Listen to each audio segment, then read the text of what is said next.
Tonight, the picture opens the way American television so often does, with a breaking bulletin and a legend's face frozen on the screen. Little Richard, the volcanic architect of rock and roll, is remembered as an American original. A calm news voice marks his passing. Another segment rolls in, this time about the smoldering R&B of Teddy Pendergrass. The tone is respectful, polished, rehearsed. On the surface, it is all about the music. These were the gods of R&B. Men whose voices seemed able to baptize an entire nation, whose records slipped across racial lines, whose smiles filled glossy magazine covers from coast to coast. But behind the platinum plaques, behind the velvet tuxedos and endless tour buses, there was another narrative no one in the business wanted to touch.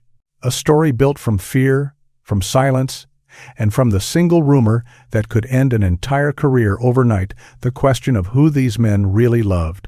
For decades, the machine around them guarded that question with iron discipline. According to reports, publicists quietly rewrote biographies, managers rehearsed answers, and labels were said to have paid off reporters who got too curious. Families, when asked, denied everything. And still, the whispers slipped through dressing room doors and studio hallways. A mysterious letter that appeared where it shouldn't have. A missing videotape.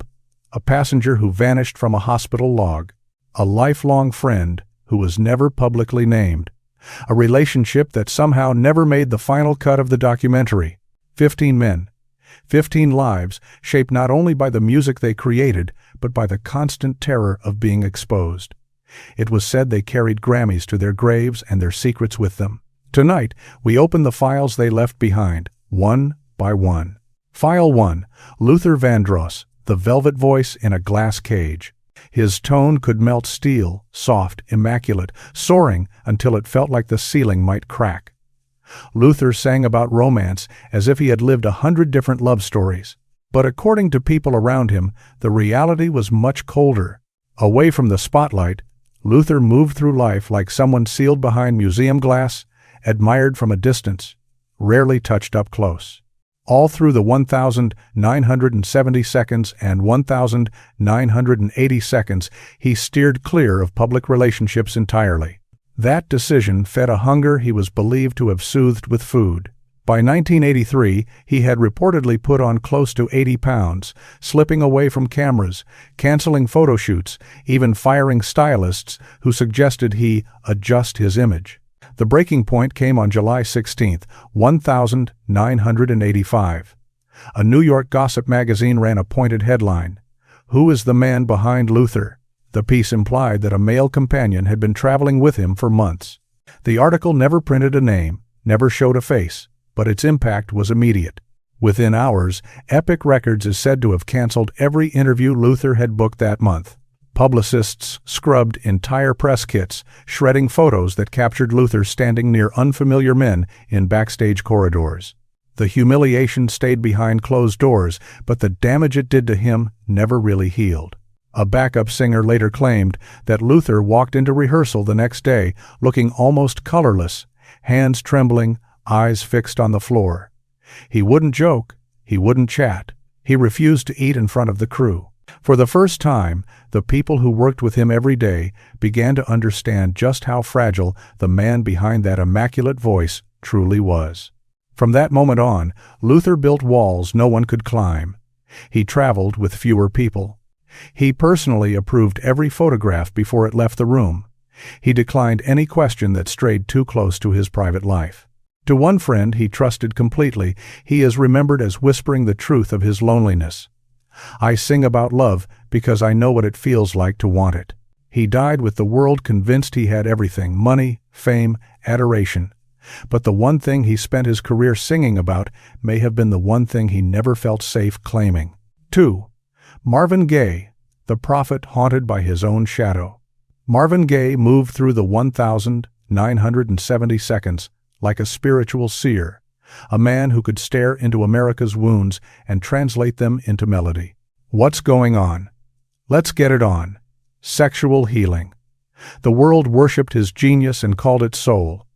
But while people praised his courage on the microphone, Marvin was fighting a private war no one could see. Cocaine, paranoia, explosive clashes with his father. All of it chipped away at him, pushing him further into the dark corners of his own mind. Then came the discovery that fractured what little peace he had left. In August 1982, a Motown employee privately admitted he had found a stack of personal letters in Marvin's old Los Angeles office. Letters that, according to that employee, were not addressed to women. The worker leaked the story to a journalist who quietly started asking questions. Drafts were outlined, phone calls were made. The article never went to print, but the rumor of it reached Marvin within days. According to his bodyguard, Marvin read a message about the letters during a rehearsal, went completely still, then walked out of the studio without a word. Within 72 hours, he had left the country.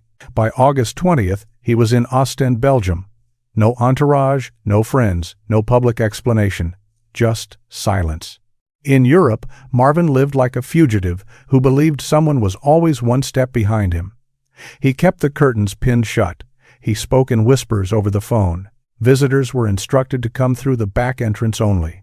Locals said he paced his apartment late at night, convinced somebody was listening through the walls. He refused to open fan mail. He stopped trusting almost everyone, except his dog. Even as he recorded Midnight Love, he was said to constantly glance over his shoulder. Friends claimed Marvin believed those letters, if they ever surfaced, could destroy everything, not only his career, but the way people understood his life. No one outside that circle ever saw the alleged documents. No one could prove they existed, but the fear they created in him was real. It hollowed him out from the inside. When Marvin finally returned to the United States in 1983, he seemed older than his years, worn down, distant. He looked like a prophet who had stared into his own abyss for too long. Less than a year later, he was gone, still convinced, according to people close to him, that somewhere, someone was waiting to expose the part of himself he never felt safe showing. 3. Teddy Pendergrass, the king brought down by a mystery passenger. Teddy Pendergrass was R&B's undisputed sex symbol, a storm of leather, sweat, and raw fire. Women fainted at his concerts. Men measured themselves against his charisma. On stage, no one seemed more in command of his fate. But that illusion shattered in one violent instant. March 18, 1982, 1:20 a.m., Lincoln Drive in Philadelphia. Teddy's Rolls-Royce slammed into a tree, crushing the front of the car and snapping his spine. He survived barely. The world focused on the tragedy of a star suddenly paralyzed. But inside police files, there was a detail that raised more questions than the crash itself: the passenger. The police report listed the person in the seat beside Teddy only as John Doe, a figure who gave nothing more than a first name and then disappeared from the hospital within hours. Nurses later said they were instructed not to speak to reporters, not to describe the passenger, not to answer questions that went beyond basic facts. Teddy's management moved with brutal speed. According to staff, they shut the story down, confiscated visitor logs, and restricted which medical personnel could even approach his room. Rumors erupted in the vacuum. Who was this passenger? Why was the identity sealed? Why did Teddy, a man known for swagger and directness, refuse to address the circumstances of that night for the rest of his life? Friends claimed that after the crash, Teddy was not the same man. He fired longtime associates. He pulled back from old social circles. He avoided cameras unless he could control every angle, every frame, every shadow. In his hospital room, he reportedly kept a small notebook on the tray beside his bed, writing down names and sometimes drawing a line through them. No one ever learned what the list meant.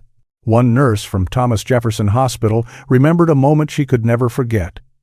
Teddy woke from surgery in tears, gripping her wrist and asking over and over, "Did they talk to anyone? Did they say anything?" The fear in his voice, she said, sounded deeper than pain. It sounded like terror. Teddy did what few believed possible. He came back to music, reclaimed stages, and sang with new resilience. The world called it courage, and it was. But the shadow of that night on Lincoln Drive never really left him. The passenger's identity was never officially confirmed, never publicly investigated, never truly resolved. Teddy Pendergrass carried that silence, and whatever truth was bound to it, to his grave. 4. Donny Hathaway, the genius who heard voices. Brilliance came to Donny Hathaway like a curse. His mind was razor-sharp, too open, too exposed to every sound in the room. What the world heard as genius, he often felt as torment. By 1977, Atlantic Records had quietly assembled a private medical team around him, not out of compassion alone, but to keep his condition from reaching the press, anything that might, as one internal memo was said to phrase it, damage the image of a strong, masculine soul icon had to be buried. But Donny was slipping. He heard voices. He saw shapes in the corners that no one else could see. In the studio, he begged engineers to check microphones for hidden transmitters, convinced someone was listening in. On January 12, 1979, inside Chicago's Universal Recording Studios, Donny stepped out of a vocal booth in the middle of a take. He leaned in close to producer Rick Powell and whispered, "They're following me. They know who I spend my nights with." Powell later said he never forgot the way Donny stressed that one word, they. Donny refused to explain who they were. Hours before his death, the very next night, Donny phoned a friend in a panic. He said someone had stolen a notebook from his apartment, a notebook he used to document private encounters he was terrified might be exposed if the wrong hands found it. The notebook was never recovered. At 11:03 p.m., Donny Hathaway was found on the sidewalk outside the Essex House Hotel, having fallen from the 15th floor. Police called it suicide. Others, then and now, quietly call it fear. His hospital bracelet, later discovered in his coat, had been scratched almost to the point of tearing apart, as if he'd tried to erase his own name before the end. To this day, no one knows for certain who Donny believed they were, or what secrets he thought they held over him. 5. Billy Preston, the man caught between church and fame. Billy Preston lived in a split world, the strict, sanctified demands of the Pentecostal church on one side and the wild, electric chaos of the music industry on the other. His mother gripped him with scripture, insisting he remain a spotless Christian example. Managers, meanwhile, promoted him as a flamboyant, larger-than-life keyboard phenomenon. The collision between those identities was brutal. The moment that marked him forever took place on October 4th, 1974, at the BBC Television Centre. Billy was scheduled to tape with Elton John, a high-profile performance that should have been nothing but celebration. Instead, according to a stagehand who was there, Billy was seen in a deserted hallway, locked in an intense argument with an unidentified man. Witnesses later claimed the exchange felt personal, too personal, before the two men slipped behind a fire exit door. Minutes later, security reported that the unknown man had left the building without signing in, a serious breach of BBC protocol. When tabloids got wind of the confrontation, they spun it into suggestive questions about Billy's private life, questions the church community back home was not willing to tolerate. It was said that his mother demanded he return home immediately to correct the impression. Billy refused.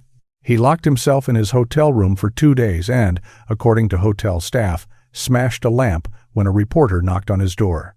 From that point on, Billy traveled like a man under siege. He insisted on separate dressing rooms, separate elevators, separate entrances, anything that might protect him from another accusation, another misunderstanding, another headline that could set the church against him or the industry against him. The man from that BBC hallway was never publicly identified. Footage from that night reportedly went missing, erased from archives that otherwise cataloged everything. 6. Jackie Wilson, the dangerous life of Mr. Excitement. Jackie Wilson moved on stage like a man possessed, hips snapping, sweat flying, women screaming, until security could barely hold the barriers. But when the curtain dropped, he walked back into a world defined by violence, secrets, and carefully curated performances of masculinity. The moment that exposed just how dangerous that world could be came on February 15th, 1961, inside a Manhattan apartment. Police found Jackie with a bullet wound in his stomach. The official report claimed a jealous girlfriend had pulled the trigger. Case closed. But there was more on paper, at least for a moment. A second report, allegedly filed by an officer who later retired, suggested there were multiple fingerprints on the gun, including one that did not match Jackie or the woman accused. According to people familiar with the story, that report vanished within days.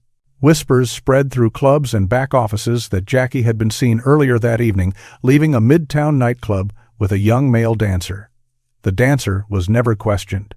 Managers from Brunswick Records reportedly arrived at the station before sunrise and demanded that any reference to unverified witnesses be removed from the file. By noon, a cleaned-up version of the report appeared, containing only the girlfriend's tearful confession and none of the conflicting details. The cover-up changed him. Jackie grew paranoid. He drank harder. He fired bodyguards for staring a second too long. On tour in 1963, he insisted hotel staff enter his room only when he was fully dressed, terrified of being caught off guard, out of character, vulnerable. Backstage, bandmates said he would slam locker doors and mutter under his breath, "They can't know, they can't know." Jackie Wilson died as Mr. Excitement, the explosive showman the public adored. But the real man, the wounded, frantic, fearful Jackie, who lived behind that facade, never stepped fully into the light again. 7. Little Richard, the man who ran from himself. People used to say Little Richard ran toward the stage like a man chasing salvation, desperate to reach the microphone before something else caught up with him. But the truth, according to those who watched him closely, was darker. He wasn't just running toward applause. He was running away from something, or someone, only he seemed to see. The night that Chase finally caught up to him came on October 9th, 1957, inside room 212 of a hotel in Sydney, Australia. A housekeeper pushed open the door to deliver fresh towels and stopped dead in her tracks. Beside Richard's vanity mirror stood a tall man in a gray suit, speaking in a low, urgent tone. The only words she remembered clearly were, "Too close, too familiar." Richard snapped his head toward the doorway with a look she would later describe as pure terror. Within minutes, she reported what she had seen to the tour manager. Within an hour, the entire tour was canceled. Richard packed just 2 suitcases and demanded an immediate flight back to the United States. The public explanation was simple: a religious vision, a sudden calling from God. But the insider's version was different. It was said that Richard believed something private had been compromised, something that, if it reached the American press, could obliterate his career and reputation overnight. Before boarding his plane, a roadie reportedly found Richard locked in the bathroom, tearing photographs from a scrapbook and flushing them down the toilet, page by page. Back in Georgia, he gathered his flamboyant stage outfits, threw them into a metal drum, drenched them in gasoline, and set them on fire while shouting about demons and damnation. And yet, only about 6 months later, he stormed back into rock and roll with explosive energy, as if trying to outrun that Sydney memory all over again. For decades, he swung wildly between extremes: preacher 1 month, dazzling peacock showman, the next each transformation looking less like reinvention and more like an attempt to smother whatever truth had haunted that hotel room. To close friends, he reportedly confessed only once, in a moment of raw honesty: "If they knew who I really was, they'd burn my records." Little Richard didn't just make rock and roll dangerous. He lived like danger, walked 1 step behind him every single day. 8. Sam Cooke, the gentleman surrounded by secrets. The official story of Sam Cooke starts with his voice, smooth as glass, the sound that melted radio stations and rewrote the rules for black performers in mainstream America. But the real story, the one whispered in green rooms, precinct hallways, and FBI offices, begins with the man who followed him. The first sighting came on March 2nd, 1964, backstage at the Miami Auditorium. A security guard noticed a stranger standing in the shadows, dressed in a dark suit, hands clasped, expression cold and unreadable. He wasn't singing along, wasn't cheering, just watching Sam rehearse. When the guard moved toward him, the man slipped away without a word. 2 days later, Sam spotted him again, this time in the back rows of the Chicago Regal Theater. Same suit, same posture, same dead, unwavering stare. This time, Sam saw him first and demanded security remove the man. But when guards reached the row, the seat was empty. No ticket, no entry log, no name. The third sighting happened in Cleveland. A fan, unsettled by the figure lingering in the distance, snapped a blurry photo and handed the film to local police. Within 24 hours, the negative vanished from the evidence room. No explanation. No trace. At that same time, Sam Cooke was under FBI surveillance for his involvement in the civil rights movement. Agents tapped phones, monitored hotel check-ins, and quietly questioned members of his band. Rumors spread that someone or several someones were trying to build a narrative around Sam, a story that could weaken his growing political influence if it ever needed to be unleashed. Then came December 11th, 1964, the night Sam Cooke was shot in a Los Angeles motel. Official reports didn't quite match witness statements. The motel manager changed her story more than once. A bellhop later claimed he saw a man in a dark suit slipping out a side exit just before police arrived. Some people called Sam paranoid. Others, looking at the surveillance, the missing photo, the contradictions, said paranoia might have been the only rational response. To this day, no one can say for sure whether the man in the dark suit was real, part of an organized effort, or simply the shape of the secrets that weighed on Sam Cooke's shoulders. 9. Al Green, the preacher hiding a storm. Before Al Green became the image of a redeemed preacher wrapped in a suit and holding a Bible, he was a man trying to outrun a ghost. Not a nameless fear, a ghost with a face. The sightings began after the infamous October 18, 1974 hot grits incident, when Al was rushed to the hospital with serious burns. As he healed and shifted his focus fully toward religion, congregants at the Memphis Tabernacle started noticing someone lurking just beyond the sanctuary doors. A tall man in a trench coat, leaning against the oak tree across the street, always watching. The first confirmed sighting was January 12, 1975, after an evening service. A choir member said the man stood perfectly still and didn't blink. Other churchgoers reported seeing him again on January 26th, February 2nd, and February 9th, always alone, always silent, always staring at the exact door Al used to enter and exit. On February 2nd, a deacon decided to follow him. The man slipped into a narrow side corridor near the church. When the deacon turned the corner, the hallway was empty. The doors were locked. The windows were sealed. There was no exit. Rumors spread fast. Some said he was a former associate from the music world. Others called him a jealous rival. A few whispered that the man carried information that could ruin a ministry if it ever reached the right ears. When reporters started phoning with questions, Al shut down. He canceled interviews, doubled his security, and quietly changed the routes he drove to and from the church. In 1976, a journalist cornered him after a sermon and asked directly about the man in the trench coat. Witnesses said Al went completely silent, his eyes fixed on the floor. Then he simply walked away without answering.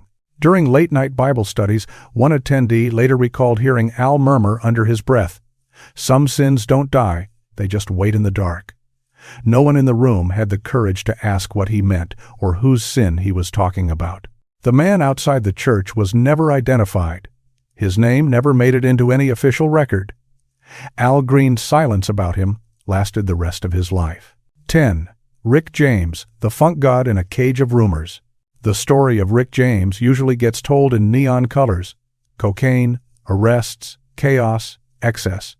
But the file that matters here doesn't start with drugs or headlines.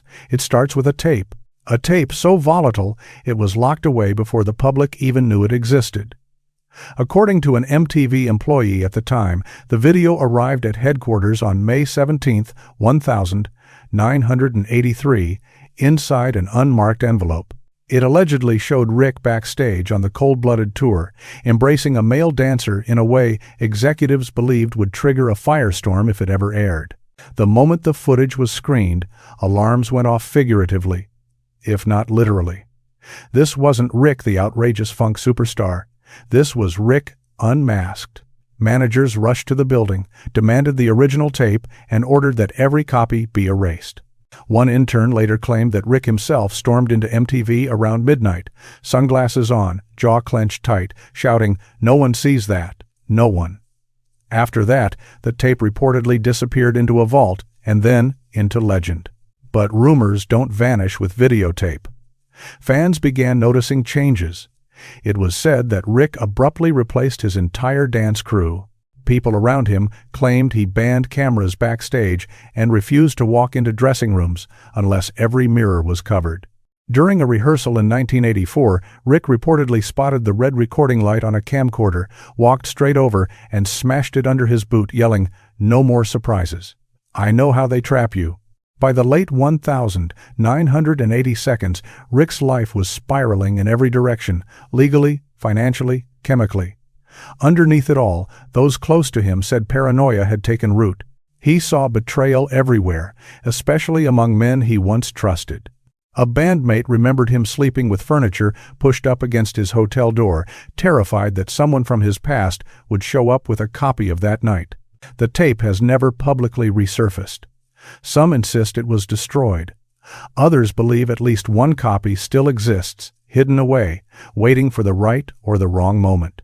11. Barry White, the lover with a locked file. Barry White built an empire on seduction, silk suits, dim lights, orchestras that sounded like a slow heartbeat under every whispered promise. The deeper his public persona as the ultimate ladies' man grew, the more desperately he seemed to hide the one detail that didn't fit the script. The legend begins with a photograph, one that has never seen the light of day. In August 1979, a paparazzi photographer in Nassau reportedly caught Barry walking along the beach with a male fashion designer he'd been collaborating with. The image itself wasn't scandalous for what they were doing, but for what it implied.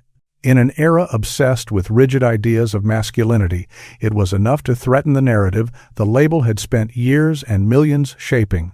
Within 48 hours, executives from 20th Century Records were said to have tracked down the photographer, bought the negatives for an enormous sum, and, according to his account, burned them with a lighter in the parking lot. He claimed Barry watched from the back seat of a black limousine, face unreadable through the glass. After that, Barry moved differently. Concert workers whispered that he demanded backstage hallways be cleared before he walked through. Assistants noticed a locked file in his office marked with a simple warning: "Personal, do not open." Even those closest to him understood the line. Whatever lived in that folder stayed there, into the 1990 seconds. As his health faltered, tabloid reporters circled. One journalist allegedly tried to bribe a former stylist, insisting the industry had been shielding Barry's real story for decades. The stylist refused, but later recalled Barry once telling him, "A lover can break your heart, but the wrong rumor can break your legacy." In his final years, Barry guarded his image with the same careful precision he brought to every arrangement, every string section, every bass line. Whatever was in that locked file, he never surrendered it. He carried it, like so many other men in this story, all the way to the grave. 12. Bobby Womack, the dangerous rebel. If most R&B stars learned to move carefully, Bobby Womack seemed determined to do the opposite.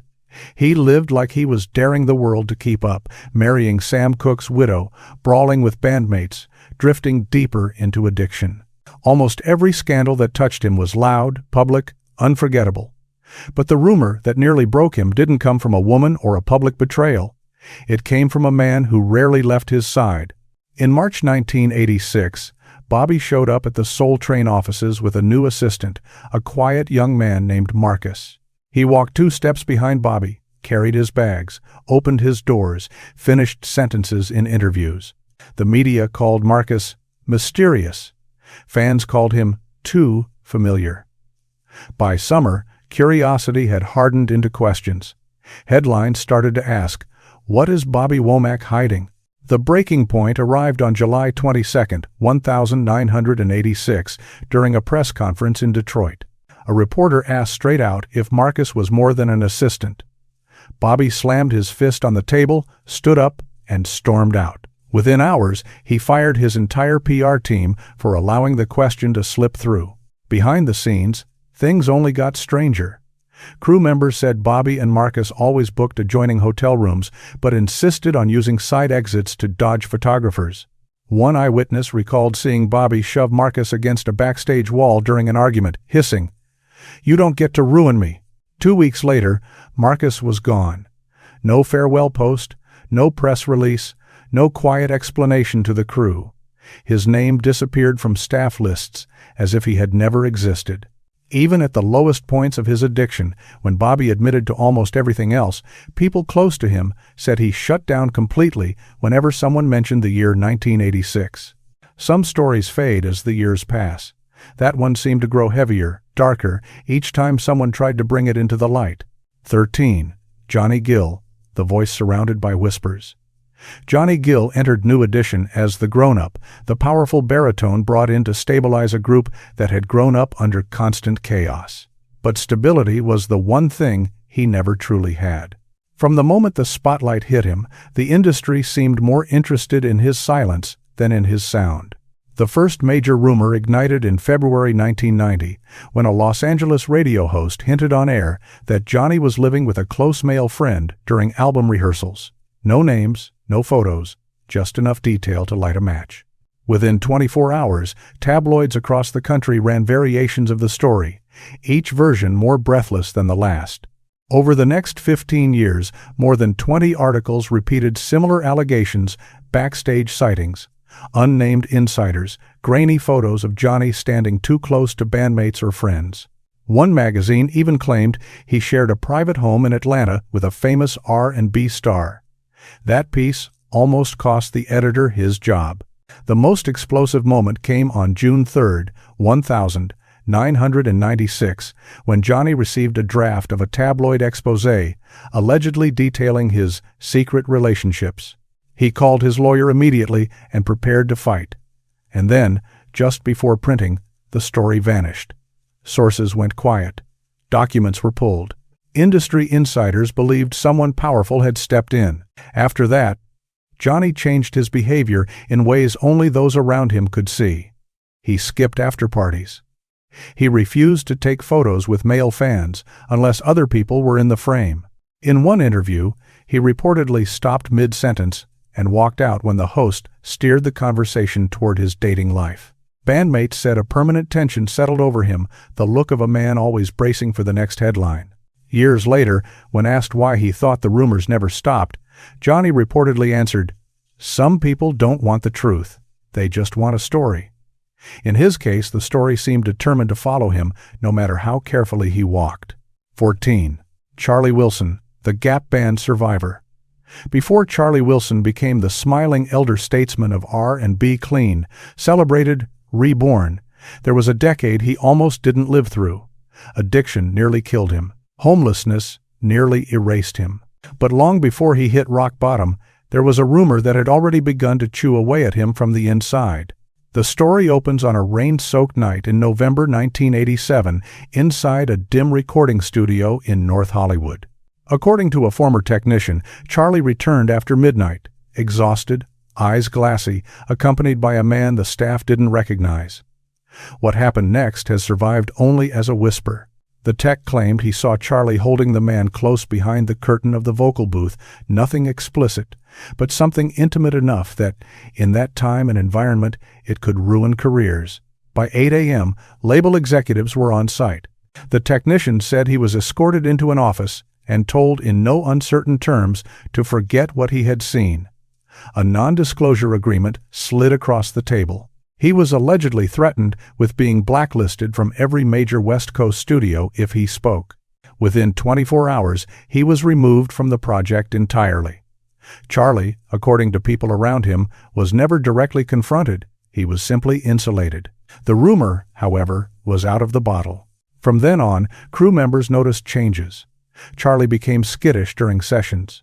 He refused to linger after recording. He avoided closed doors. One night, he reportedly ordered that every reflective surface in the control room be covered with towels. "Nothing watching me," he muttered. When Charlie fell into homelessness in the early 1992, sleeping behind dumpsters off Hollywood Boulevard, those who knew him said he carried not only the shame of addiction, but a lingering fear that the story from 1987 would resurface and finish whatever slim chance he had left at a career. Even after rehab, even after the unlikely triumphant comeback, Charlie Wilson refused to discuss that year in any detail. Some wounds stay stitched shut because opening them could destroy the person who survived them. 15. Gerald Levert, the Prince of Quiet Storm. Gerald Levert had a voice built for late-night confessions, velvety, trembling, almost painfully honest. But the one confession that mattered most, the one that may have explained everything, was the one he never spoke out loud. His story takes a darker turn after his sudden death on November 10, 2006. That night, family members entered his Cleveland home to secure his belongings, gathering the pieces of a life that had ended too soon. What they found, and then erased, became one of R&B's quietest mysteries. According to someone who claimed to be there, Gerald's cell phone would not stop vibrating. Messages poured in, condolences from friends, colleagues, industry power players. But one thread stood out: a conversation with a contact saved under a single initial. Those texts were frantic, emotional, painfully intimate. The last message, sent just 2 hours before Gerald's fatal collapse, read, "Please don't shut me out again. I'm on my way." The family allegedly deleted the entire conversation before handing the phone to authorities. In the weeks that followed, strange details surfaced and then disappeared. A man dressed in black supposedly came to Gerald's studio at 1:30 a.m. asking to retrieve private documents. Security turned him away. He never returned. A producer said Gerald often left sessions abruptly after late-night calls, coming back with red eyes, either furious or heartbroken. In his office, certain photographs were missing from frames. A handwritten note was reportedly torn into pieces and flushed down a studio toilet. Under his bed, they found a suitcase filled with letters no one was allowed to read. Publicly, Gerald was the ultimate ladies' man, smooth, charming, endlessly romantic. Privately, it was said he moved through a maze of secrecy built to shield one person, the man his family worked so hard to erase from the narrative. Whatever truth Gerald carried, he took with him. The silence wrapped around those final messages remains one of Quiet Storm's darkest, softest echoes.